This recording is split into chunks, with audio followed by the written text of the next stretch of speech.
వీటిలో 662 పాఠశాలలకు సొంత భవనాలు లేవు.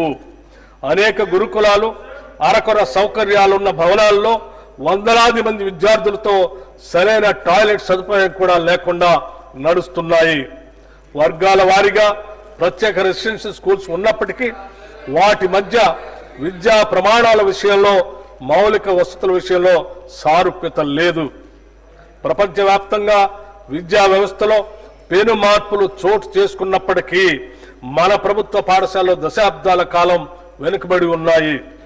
ఈ పరిస్థితులను సరిదిద్దటానికి సామాజికవేత్తలు, విద్యావేత్తలతో చర్చించి మన ప్రభుత్వ విద్యా వ్యవస్థను మరియు భావితరాలను అత్యుత్తమ రీతిలో తీర్చిదిద్దే విధంగా young India integrated residential schools ని రూపొందించాం.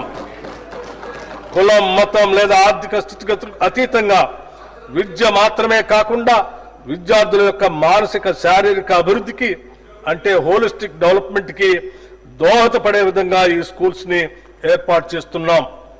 ఈ పాఠశాలలో ఎస్సీ, ఎస్టీ, బీసీ, మైనారిటీలతో పాటు ఇతర వర్గాలకు చెందిన విద్యార్థులు ఒకే గొడుగు కిందకు తెచ్చి సమాన విద్యా అవకాశాలను కల్పించడం ఒక గొప్ప సామాజిక ఐక్యతకు పునాది అవుతుంది. Education is the milk of A లైనస్.